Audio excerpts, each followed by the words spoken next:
are at Hidden Paradise, the home of Camp Rainbow Gold in Fairfield, Idaho.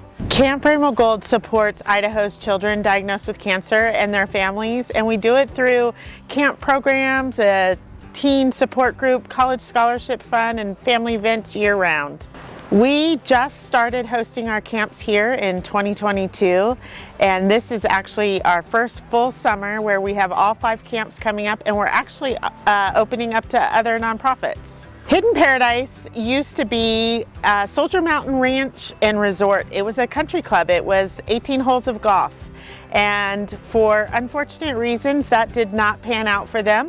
But hey, for us, it worked out really well because we purchased it in 2019 and became owners of 26 buildings that we have remodeled into our permanent home. Camp Rainbow Gold is completely dependent on the generosity of our community. We are supported through individuals, grants, corporations, and any funding that people want to bring, including in kind. We have been doing a lot of the work up here through organizations coming up and helping install blinds, new flooring, new water systems. So we're dependent on our community, and thankfully our community comes out really generous. We are hosting family camp this weekend, and that's a camp where the entire family gets to come up because it's not always just about the child with cancer. That diagnosis impacts all of them. So we formed these family camps so they can all get up here, get out here with nature and just heal, but even more importantly, meet others that understand what they're going through. Family camp is also really important because it's the first time the families are often introduced to Camp Rainbow Gold. So they're able to bring their kids up and have them meet our staff, meet our crews, see what it's like, see where they're sending their kids, because oftentimes sending a child to camp is a difficult decision for a parent. Imagine if your kid was sick. And so they want to see how their child's going to be taken care of. So by coming to family camp, we're able to show them what they are sending their child to and realize we've got them, they're safe. We have a campus full, 172 acres full of activities. Everything from archery and a low ropes course and an art building, and we have 3 new bike trails.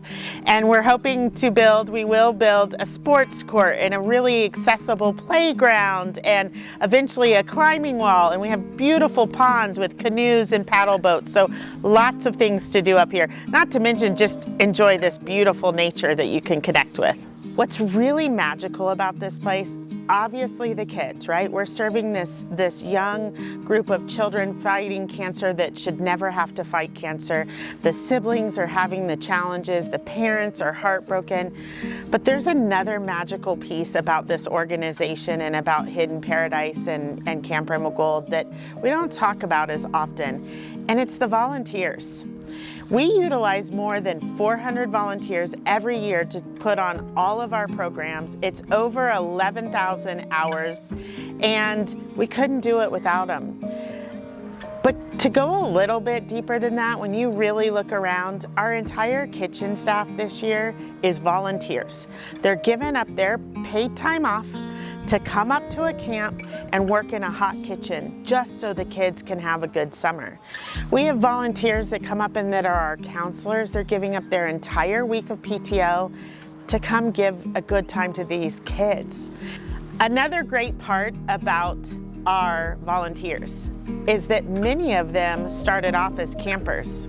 So we work to provide a culture where our campers grow up and want to become our junior counselors, our counselors, even our leadership, and come back and give back to our organization.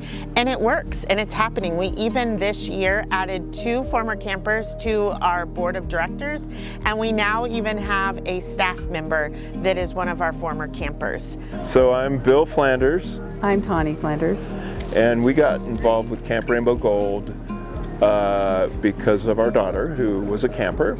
And then later we became volunteers, and we've been volunteering for a few years, and they're part of our family. So when we first started volunteering, I started doing archery, and Tawny would work miscellaneous positions. I did the POC and the art tech a few times. And then from then on, we eventually joined the scholarship committee, both of us. And then I've done archery quite a bit for probably 10 plus years. And the last couple years, Tawny's joined me to help out. So we got involved with camp because our daughter was diagnosed with cancer at 5 years old. And then when she turned 6, she came to camp. And at that point, she had never even been away from her family, but we had a friend that volunteered to be her one-on-one and who had been a camp director in the past. And so that's how we got involved with camp. And it really was a place that welcomed her with open arms and gave her a lot of confidence. And Yeah, I mean, it changed her life. She had friends that she had things in common with. She had people that loved her. She could feel like herself and enjoy life a little bit again. And she had a few disabilities related to the cancer, and they helped her overcome them and realize that she could do anything she put her mind to, even if she had a few things that weren't as normal as other people. So Brianna went to camp for 3 years, and then her last year was 2007, I believe, and she passed in March of 2008. And then we volunteered right after that in 2008. When Brianna passed, camp came together to help put on Brianna's celebration of life at the Idaho Botanical Gardens in Boise. And as you can imagine, that was a real hard time for us, and we had family from all sides of the U.S. show up, and they basically took over and did everything. And that's something we'll never forget, and we were so thankful for that. I mean, they even put video screens up, and I could go on, but it was just heartfelt. And I think Elizabeth was one of the big proponents of that, getting it pushed through and getting enough camp volunteers to man it. There was quite a few people there. I don't know how many.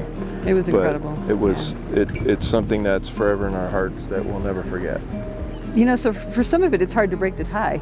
You feel this connection to everyone, and they're like your family. And as much as they did for us, we wanted to do it for them too.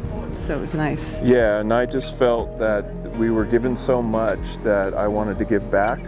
Plus, I got to do archery, so it was fun.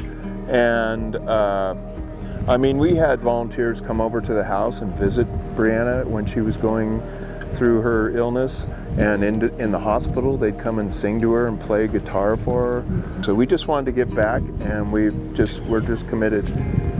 And having gone through something like that, it's nice to share with other people who are going through it and kind of show them that there's life beyond. Once you get through it, that your life can continue and you can be happy again. So when Brianna was 5 years old, in kindergarten, she had to do a report on a bird. And so she picked a killdeer, and we helped her do that report. And so this morning when we drove out to the archery course, we were the first ones there. We get out, open the door, and what do we see? A killdeer running right in front of us. Right. And then it flew away. Yeah. And it's moments like that, you know that she's watching down on you and that she'd approve. Or she'd be here herself. Yeah. Helping out, doing things. Yeah. Because she loved it so much. And, you know, the one thing I have to say is that memories last forever. So that's what you have left when you lose somebody, but they never go away.